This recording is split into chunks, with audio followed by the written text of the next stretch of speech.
दोस्तों आज की क्लास में हम ग्लैंड वाला जो चैप्टर है उसका पार्ट 3 करते हैं, जिसके अंदर अपन करेंगे कौन सा पराउटो ग्रंथि, इसके बाद में थाइमस ग्रंथि, उसके बाद में एड्रिनल ग्लैंड और उसके बाद में हम पढ़ेंगे लैंगिक जनन ग्रंथियां। इसके साथ ही हमारा क्या हो जाएगा, अंतःस्रावी ग्रंथियां कंप्लीट हो जाएंगी। उसके बाद में हम आगे के चैप्टर बहिस्रावी ग्रंथि और उसके बाद में मिश्रित ग्लैंड है उसको हम डिटेल से डिस्कस करेंगे।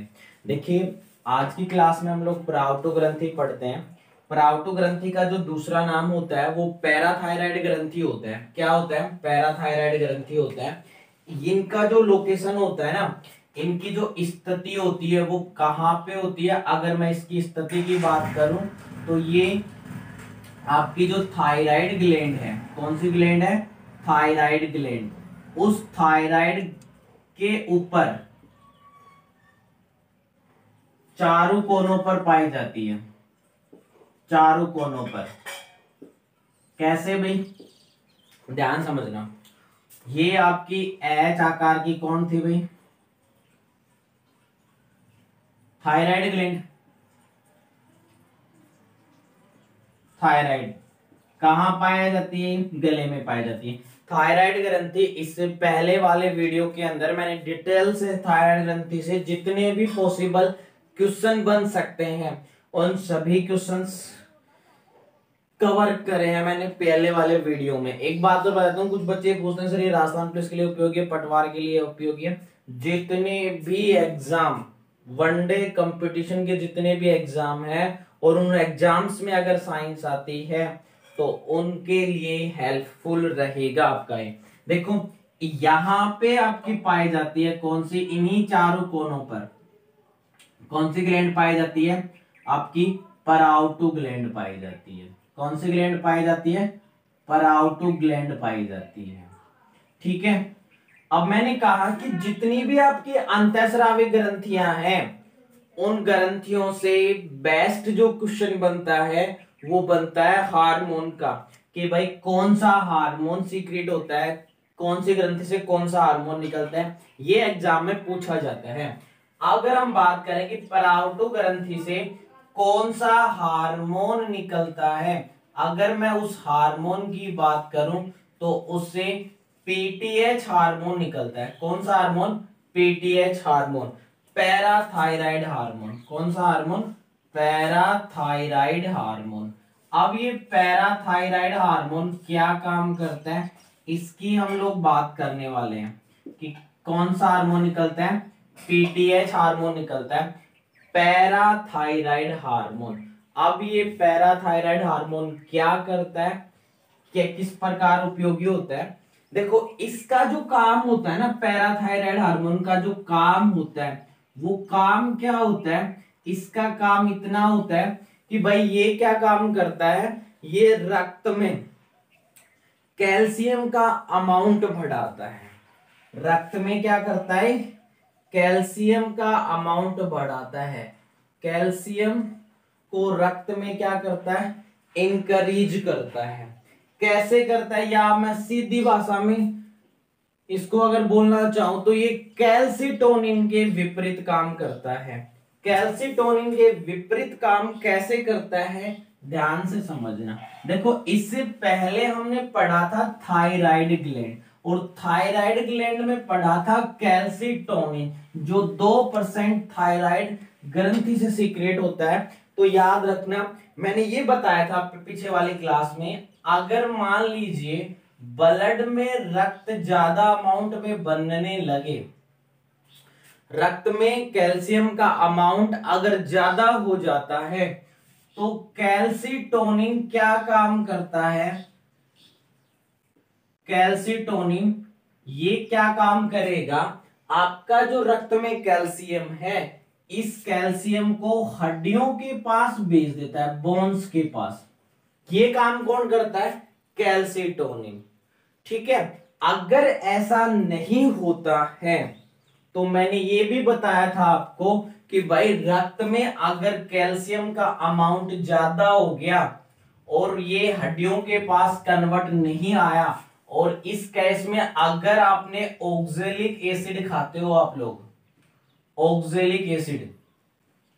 ऑक्जेलिक एसिड का मतलब अगर मान लीजिए आपने टमाटर खाया यहाँ पे या फिर पालक खाया, ठीक है, तो क्या बन जाएगा आपका, यहां बन जाएगा कैल्शियम ऑक्सोलेट। क्या बन जाएगा? कैल्शियम ऑक्सोलेट। ऑक्सोलेट जिसको क्या कहा जाता है? स्टोन बोला जाता है, यानी क्या बोला जाता है? पथरी। ऐसा कब होता है? कैल्शियम ऑक्सोलेट का फॉर्मूला पूछा जा सकता है CaC2O4। मेरी बात सुनना ध्यान से। ऐसा तब होता है कि रक्त में यदि कैल्शियम का अमाउंट बढ़ गया और कैल्सिटोनिन काम नहीं किया, उस केस में अगर आपने ऑक्जेलिक एसिड खाया है, क्या खाया है? ऑक्जेलिक एसिड खाया है, तो आपका क्या बनेगा? कैल्शियम ऑक्सोलेट। और कैल्शियम ऑक्सोलेट को क्या कहा जाता है? स्टोन कहा जाता है, पथरी बोला जाता है। लेकिन आपकी जो पैराथायराइड ग्रंथि है वो क्या काम करेगी? वो पीटीएच हार्मोन स्रावित करेगी। कौन सा हार्मोन सीक्रेट करेगी? पीटीएच हार्मोन है वो स्रावित होगा। अब ये जो पीटीएच हार्मोन क्या करेगा? ये आपके जो हड्डियां हैं, आपकी जो बोन्स हैं, हड्डियां हैं, इन हड्डियों में जो कैल्शियम का अमाउंट है, हड्डियों में जो कैल्शियम है, उस कैल्शियम को पीटीएच हार्मोन है वो किस में लेकर के आएगा? रक्त में लेकर के आएगा। किस में लेकर के आएगा? रक्त में। और रक्त में कैल्शियम का अमाउंट है वो बढ़ जाएगा। एक बात याद रखना, जैसे अगर मैं आपसे करूं कि विटामिन डी की मैं बात करूं, किसकी बात करूं? विटामिन डी की। विटामिन डी का रासायनिक नाम क्या होता है? तो आप बताएंगे कैल्सीफेरॉल। कौन सा होता है? कैल्सीफेरॉल। क्या काम करता है? कैल्शियम का क्या करता है? अवशोषण करता है। कैल्शियम का क्या करता है? अवशोषण का काम करता है। तो मुझे एक बात बताओ, ये जो विटामिन डी है ये कैल्शियम का अमाउंट बढ़ाता है या घटाता है शरीर में? तो आप बताएंगे बढ़ाता है। और पैराथायराइड हार्मोन है ये रक्त में कैल्शियम को बढ़ाता है या घटाता है? ये भी बढ़ाता है। तो आप सीधे ये बात बोल सकते हो कि पीटीएच हार्मोन है वो एज ए कैल्शियम की भांति, उसके विटामिन डी की भांति कार्य करता है और कैल्सिटोनिन के विपरीत काम करता है। ये इधर से इधर कन्वर्ट करता है ये वाला, और ये वाला इधर से इधर कन्वर्ट करता है। इतनी सारी बात आपको पैराथायराइड ग्रंथि के अंदर पढ़नी थी, ठीक है। आप कमेंट करके अगर कोई भी डाउट आपको पैराथायराइड ग्रंथि में है तो वो आप लोग मेरे से क्लियर कर सकते हो, पूछ सकते हो कमेंट के अंदर, जिसका जवाब मैं अगले वीडियो में आपको मिल जाएगा। तो अब इसके बाद में आगे हम लोग पढ़ते हैं अगली ग्रंथि, थाइमस ग्रंथि, ठीक है। इसको मैं मिटा देता हूं।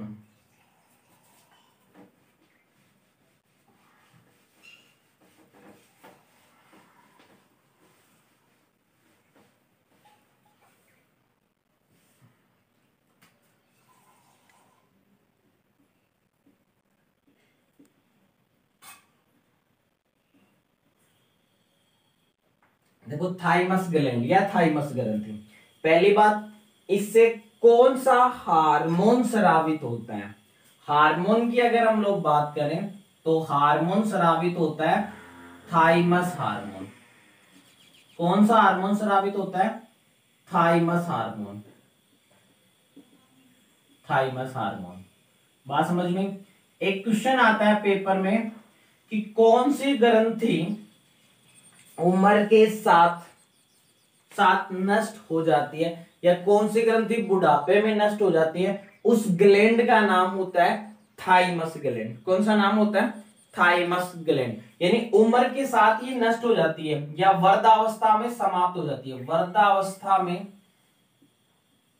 समाप्त होने वाली ग्लैंड, वृद्धावस्था में समाप्त होने वाली ग्लैंड, समाप्त होने वाली ग्लैंड। इतनी बात समझ में? क्या काम करती है? इसका काम ये होता है प्रतिरोधक क्षमता बढ़ाना। प्रतिरोधक क्षमता बढ़ाना। ये लगभग है ना, कब काम करती है? लगभग 12 से 30 साल की एज तक ज्यादा काम करती है। फिर इसका आकार है ना वो घटता जाता है। देखो रोग प्रतिरोधक क्षमता कैसे बढ़ती है, एक बात समझना। देखो आपने ब्लड पढ़ा होगा, नहीं पढ़ा मैं आगे पढ़ाऊंगा आपको। ब्लड इसके 3 पार्ट होते हैं, ऑफलाइन में तो बच्चे पढ़े हुए हैं मेरे से। एक तो होता है आरबीसी एरिथ्रोसाइट, एक होता है आरबीसी, एक होता है डब्ल्यूबीसी ल्यूकोसाइट, एक होता है प्लेटलेट्स। ठीक है, अब ये आपका क्या होता है, इसको क्या कहा जाता है, फाइटर सेल बोला जाता है। फाइटर सेल, शरीर का सैनिक या शरीर का सोल्जर किसको कहा जाता है, डब्ल्यूबीसी को कहा जाता है। डब्ल्यूबीसी हमारे रोग प्रतिरोधक क्षमता को बढ़ाती है। ठीक है, अपन बीमार नहीं हो पाते जल्दी से, वो किसके कारण, डब्ल्यूबीसी। अब ये जो डब्ल्यूबीसी होती है ना, ये भी 5 प्रकार की होती है तुम्हारी। ठीक है, अब इनके 5 में भी एक होता है मोनोसाइट और एक लिम्फोसाइट। लिम्फोसाइट, और ये लिम्फोसाइट है ना, ये भी 2 प्रकार की होती है, बी लिम्फोसाइट और टी लिम्फोसाइट। बी लिम्फोसाइट और टी लिम्फोसाइट है। तो आपका जो थाइमस हार्मोन है, ये हार्मोन बी लिम्फोसाइट और टी लिम्फोसाइट को एक्टिवेट करता है, यानी इसको क्या करता है, सक्रिय करता है। इनको सक्रिय करने का काम कौन करता है, थाइमस हार्मोन। तो पेपर का बढ़िया क्वेश्चन, 2 क्वेश्चन बनते हैं। एक क्वेश्चन तो आपसे ये डायरेक्ट पूछा जाता है, बी लिम्फोसाइट और टी लिम्फोसाइट कोशिकाओं को सक्रिय करने वाली ग्लैंड कौन सी है, थाइमस ग्लैंड। कौन सा हार्मोन है, थाइमस हार्मोन। एक क्वेश्चन तो ये आता है। दूसरा क्वेश्चन ये आता है कि कौन सी ग्रंथि वृद्धावस्था में समाप्त हो जाती है, इसी के लिए टीकाकरण बचपन में ही कर दिया जाता है। इतनी बात समझ में आई, इतनी सी बात है, ये खत्म। इसका अगर मैं ग्राफ बताऊं तो ये देखो 8 साल से 30 साल के एज में इंसान के लिए क्या करती है, ज्यादा काम करती है 12 से 30 साल के बीच में। फिर इसका आकार घटते घटते घटते क्या हो जाता है, कम हो जाता है। आपने ये देखा होगा ना कि भाई 30 साल और 35 साल 12 साल के एज में बच्चा कम बीमार होता है। इंसान क्या होता है, सर्दी गर्मी जुकाम सबसे लड़ पाता है। और जैसे ही बुढ़ापे में जाता है, जैसे जैसे उम्र बढ़ती जाती है, तो बहुत सारी बीमारियां वो उस इंसान की होने लग जाती है। बहुत सारे कारण है, जिसमें एक कारण ये भी है क्योंकि थाइमस ग्लैंड अपना काम करना धीरे धीरे बंद कर देती है।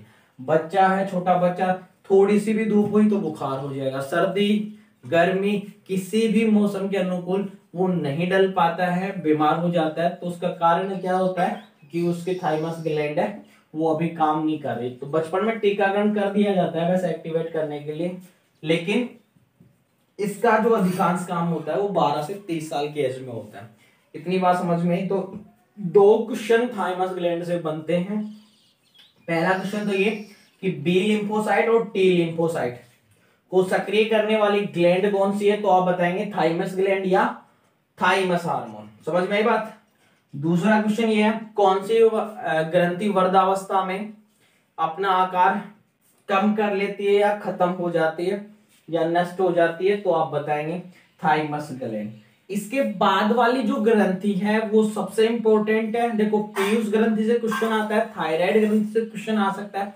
इसके बाद में एक और ग्लैंड है बहुत इंपॉर्टेंट, वो है एड्रिलिन ग्लैंड, सबसे इंपॉर्टेंट ग्लैंड है। इससे कौन कौन से क्वेश्चंस आपके पेपर में बनते हैं उनकी हम लोग चर्चा करते हैं, विस्तृत इसकी जानकारी जानने की कोशिश करते हैं। ठीक है,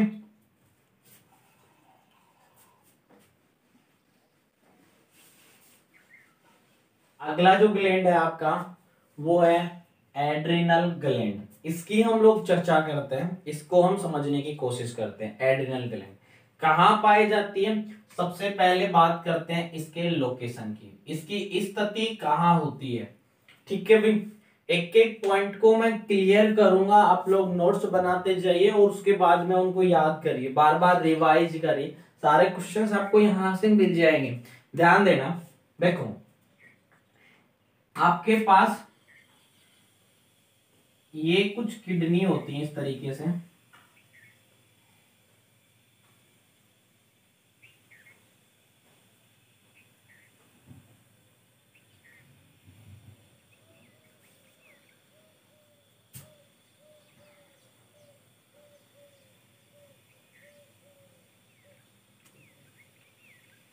ठीक है, ये आपकी क्या है, किडनी।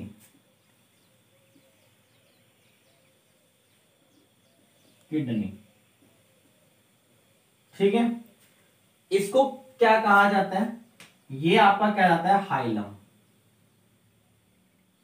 क्या कहलाता है, हाइलम। इसके बाद में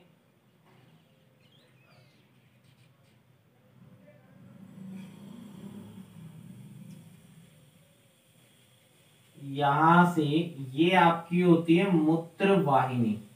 इसको क्या बोला जाता है, मूत्र वाहिनी। इस बार ग्रुप डी 2018 के पेपर में इसकी लंबाई पूछी गई थी, तो इसकी लंबाई होती है तुम्हारी, ग्रुप डी में क्वेश्चन आया था मूत्र वाहिनी की लंबाई कितनी होती है, 25 सेमी के लगभग, 25 सेमी से अधिक या 25 सेमी के आसपास, 25 सेमी उसमें उत्तर सही मान रखा था। अब आपका जो एड्रिनल ग्लैंड होता है वो कहाँ होता है, तो मेरी बात समझना, एड्रिनल ग्लैंड होता है ये वाला पार्ट। इसके दो पार्ट होते हैं। कितने पार्ट होते हैं, दो पार्ट होते हैं। एक जो पार्ट होता है आपका अंदर वाला जो भाग होता है, देखो ये कौन सी ग्लैंड आपकी, एड्रिनल ग्लैंड। कौन सी ग्लैंड है, एड्रिनल ग्लैंड। इतनी बात समझ में, एड्रिनल ग्लैंड। इसका जो अंदर वाला जो पार्ट होता है, वो अंदर वाला पार्ट होता है, इनर जो पार्ट होता है उसको कहा जाता है मेडुला। इसको क्या कहा जाता है, मेडुला। मेडुला, इतनी बात समझ में। अंदर वाला जो पार्ट होता है वो कौन सा होता है, मेडुला पार्ट। और जो बाहर वाला जो पार्ट होता है ना, ये वाला पार्ट, इसको बोला जाता है कोर्टेक्स, या ये कहलाता है वल्कुट।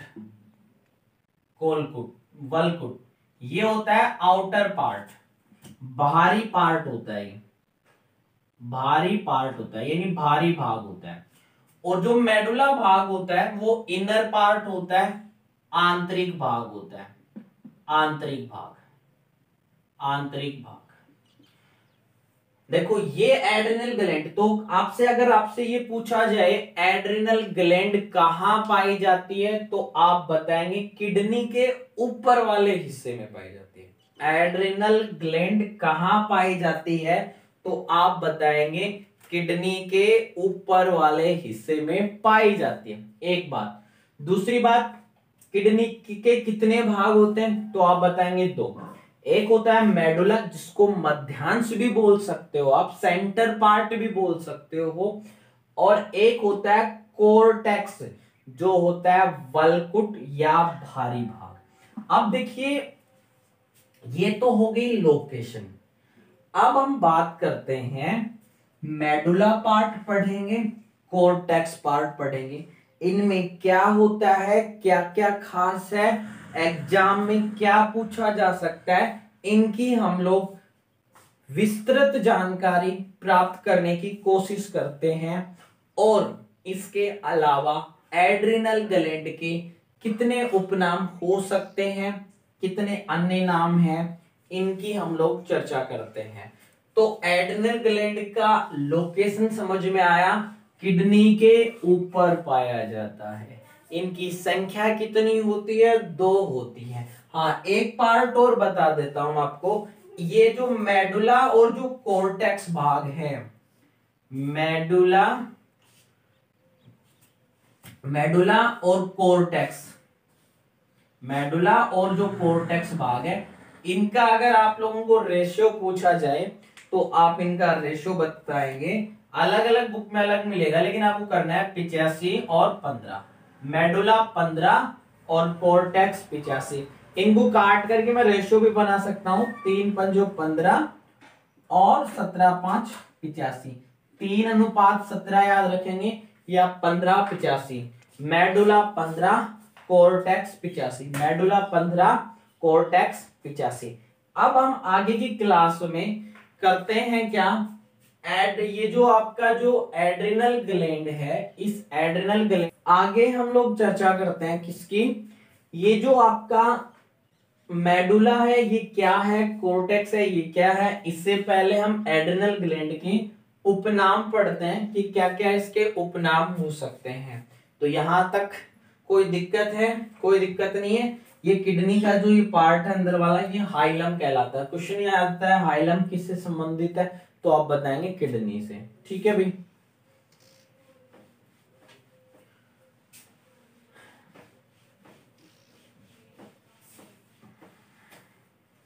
देखिए एड्रिनल जो ग्लैंड है आपका, एड्रिनल ग्लैंड, इस ग्लैंड के जो अन्य नाम है वो क्या क्या है और ये नाम कैसे पढ़े, इनकी हम लोग चर्चा करेंगे। देखो पहली बात, इसको बोला जाता है क्या, सुप्रीनल ग्लैंड। क्या बोला जाता है, सुप्रीनल ग्लैंड। एक नाम तो ये है। दूसरा इसका जो नाम होता है वो होता है अधिवक्र ग्लैंड। अधिवक्र ग्लैंड यानी किडनी, किडनी को बोला जाता है वक्र, बोला जाता है वक्र के ऊपर पाई जाती है, तो अधिवक्र ग्लैंड इसलिए बोला जाता है। सुप्रीनल ग्लैंड, एड्रिनल ग्लैंड। इसके बाद में इसको बोला जाता है 3F ग्लैंड। क्यों बोला जाता है ये भी हम लोग बात करेंगे, 3F ग्लैंड। इसके अलावा इसको बोला जाता है 4S ग्लैंड। क्या बोला जाता है, 4S ग्लैंड। क्यों बोला जाता है, इनकी भी हम लोग चर्चा करते हैं, 4S ग्लैंड। इसके अलावा इसको बोला जाता है आपातकालीन ग्रंथि, आपातकालीन ग्लैंड। क्यों कहा जाता है ये भी हम लोग चर्चा करेंगे, आपातकालीन ग्लैंड। इतनी बात समझ में, आपातकालीन ग्लैंड। या करो या मरो की ग्रंथि, करो या मरो की ग्लैंड। करो मरो, करो या मरो की ग्लैंड। इतने सारे नाम किसके, आपके एड्रिनल ग्लैंड के। किसके नाम ऐसे, एड्रिनल ग्लैंड के। अब देखो ये तो हो गए इसके उपनाम, सारे के सारे क्या नाम है, उपनाम किसके, एड्रिनल ग्लैंड के। अब इसको भाई इनको सारे के देखो, अधिवक्र वक्र के ऊपर स्थित है, 3F क्यों कहा, 4S क्यों कहा, आपातकालीन ग्लैंड क्यों कहा, करो या मरो की ग्लैंड क्यों कहा, इन सारे की हम लोग चर्चा करेंगे। तो ये सारे डाउट आपके क्लियर हो जाएंगे। देखो इसके लिए आपको क्या पढ़ना पड़ेगा, मेडुला पढ़ना पड़ेगा और कोर्टेक्स पढ़ना पड़ेगा। वल्कुट वाला पार्ट है वो आपको क्लियर करना पड़ेगा। तो ये सारी चीजें वहां आएंगी। अभी देखो मैं पहले पढ़ा रहा हूं तुम्हें मेडुला भाग। क्या पढ़ा रहा हूं, मेडुला भाग पढ़ा रहा हूं।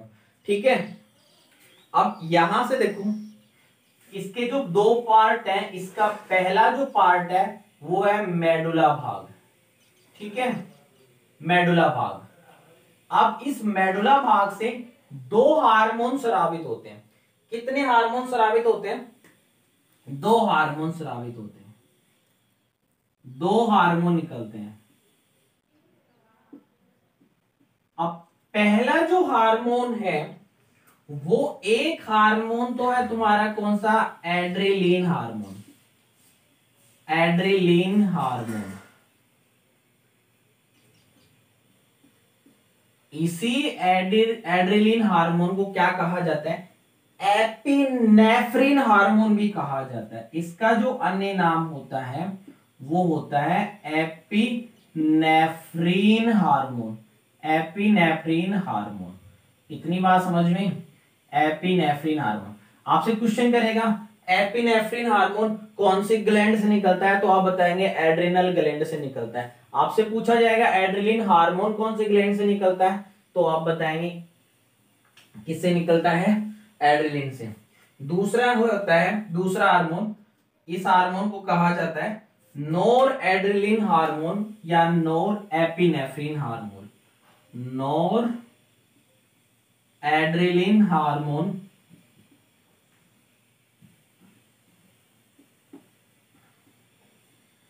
अथवा इसका नाम होता है नोर एपिनेफ्रिन हार्मोन, एपिनेफ्रिन हार्मोन। अब देखो ये कब स्रावित होता है एड्रेनलिन हार्मोन, और इसका काम क्या होता है। एड्रेनलिन हार्मोन को कहा जाता है एपिनेफ्रिन हार्मोन, ये अलग हार्मोन नहीं है, बात समझ में। तो देखना आगे हम दूसरी स्लाइड पे चलते हैं, देखो बताता हूं आपको, ध्यान देना। देखो ये जब स्रावित होता है, ये कब स्रावित होता है, इमरजेंसी कंडीशन के अंदर, आपातकालीन परिस्थिति के अंदर ये हार्मोन स्रावित होता है। ठीक है, ये या तो हमें देखो निर्णय देता है, तुरंत फैसले लेता है, या तो देखो हमें डर का एहसास करवाता है। ये एड्रेनलिन हार्मोन जब स्रावित होता है तो ये हमारे पास बायोलॉजिकल बदलाव लाता है शरीर में, जैविक बदलाव लाता है। किसके कारण, एड्रेनलिन हार्मोन के कारण या एपिनेफ्रिन हार्मोन के कारण। यानी शरीर में क्या आते हैं, जैविक बदलाव आते हैं, जैविक बदलाव। तो अगर आपसे पूछा जाए कि जैविक बदलाव कौन सी ग्लैंड के कारण आते हैं, तो आप बताएंगे एड्रेनलिन हार्मोन के कारण। या जैविक बदलाव कौन सी ग्रंथि लाते हैं, तो आएंगे आप एड्रेनलिन ग्रंथि। ठीक है, इसमें क्या होगा देखो, एक तो पसीना आना, संकटकालीन परिस्थितियों में यह हार्मोन स्रावित होता है। दूसरा लार कम होना। तीसरा कप कपाना। ये हार्मोन हमारी संकटकालीन परिस्थिति में हमें निर्णय देता है कि करो या मरो का फैसला करता है। करो या मरो, कि भाई आपको लड़ना है या मरना है या भागना है। देखो ये हमें डर का एहसास करवाता है। किसका एहसास करवाता है, डर का, फियर, डरना। कि भाई अगर मान लीजिए आप अकेले जा रहे हो और 8-10 मिल गए, आपको कुटाई होने वाले हैं, तो आपको पहले एहसास हो जाएगा कि यार यहां से जाऊंगा तो मेरी पिटाई हो सकती है। तो इस डर का एहसास किसने करवाया आपको, एड्रेनलिन हार्मोन ने, एपिनेफ्रिन हार्मोन ने। बात समझ में। अब अगर मान लीजिए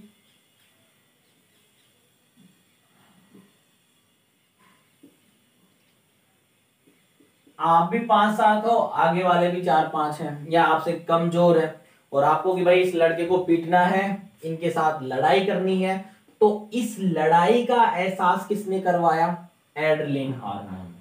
ठीक है, या फिर आपको यहां से 9-2-11 होना है, 9-2-11 होना है, तो इसका एहसास, भाग जाने का एहसास कौन करवाता है आपको, एड्रेनलिन हार्मोन। ये सारे के सारे जो कार्य हैं वो किसके हैं भाई, एड्रेनल हार्मोन के। अब यहां से कितने एफ बन गए भाई, तो आप बोलेंगे सर 3 एफ बन गए। एक तो एफ आपका ये वाला, दूसरा एफ ये वाला, तीसरा एफ ये वाला। इसलिए इसको क्या कहा जाता है, 3F ग्लैंड कहा जाता है। ये सारा का सारा काम किसका है, एड्रेनलिन हार्मोन का है, अथवा किसका है, एपिनेफ्रिन हार्मोन का है। ये हमारे शरीर में बायोलॉजिकल चेंजेस लाता है, जैविक बदलाव लाता है। किसके कारण, एड्रेनलिन हार्मोन। ये संकटकालीन विषम परिस्थितियों में स्रावित होने वाला हार्मोन है। आपसे क्वेश्चन करेगा संकटकालीन विषम परिस्थितियों में स्रावित होने वाला हार्मोन, तो आप बताएंगे एपिनेफ्रिन हार्मोन या एड्रेनलिन हार्मोन। करो या मरो, डू एंड डाई का हार्मोन कौन सा है, एड्रेनलिन हार्मोन। मेडुला भाग से 2 हार्मोन स्रावित होते हैं, एड्रेनलिन हार्मोन और नॉरएड्रेनलिन हार्मोन। ये आपकी सामान्य जो अवस्था होती है उसका एहसास करवाता है। यानी पसीना नहीं आना, लार कम होना, कहने का मतलब तुम वर्तमान में जिस कंडीशन में बैठे हो अभी, वो तुम्हारी उस कंडीशन में कौन सा हार्मोन स्रावित होता है, नॉरएड्रेनलिन हार्मोन, नॉरएपिनेफ्रिन हार्मोन। ठीक है, मेडुला पार्ट से ये 2 हार्मोन से। मेडुला अंग्रेजी का शब्द है, हिंदी में मध्यांश बोला जाता है, और ये इनर पार्ट होता है। और आपकी जो एड्रेनलिन ग्लैंड है उसका 15% भाग होता है। कितना होता है? 15%। 85% वाला कौन सा पार्ट होता है? वो पार्ट होता है आपका वल्कुट वाला पार्ट, कोर्टेक्स वाला पार्ट। तो आइए हम लोग आगे की अब इसको पढ़ते हैं, वल्कुट वाले पार्ट को पढ़ते हैं। ठीक है,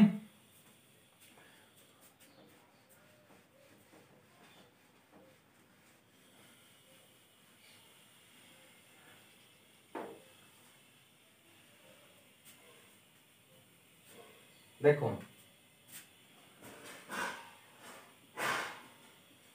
कोर्टेक्स पार्ट, इसको क्या कहा जाता है? वल्कुट पार्ट। यहां से डी ग्रुप में बहुत सारे क्वेश्चंस आए, इसको हम लोग एक एक क्वेश्चन को देखेंगे। देखो कोर्टेक्स पार्ट, ये भाई 3 हार्मोन स्रावित करता है। यहां से कितने हार्मोन स्रावित करता है? 3 हार्मोन स्रावित करता है। तीनों हार्मोन को हम लोग चर्चा में लेके आएंगे। पहला है आपका ग्लूकोकोर्टिएड हार्मोन, ग्लूकोकोर्टिएड हार्मोन, ग्लूकोकोर्टिएड हार्मोन। एक हार्मोन तो आपका ये है, ठीक है। दूसरा है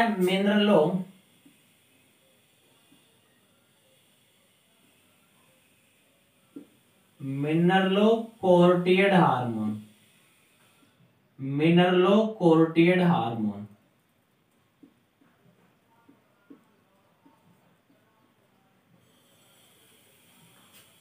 ठीक है भाई। एक होता है आपका एंड्राजन हार्मोन, एंड्राजन हार्मोन।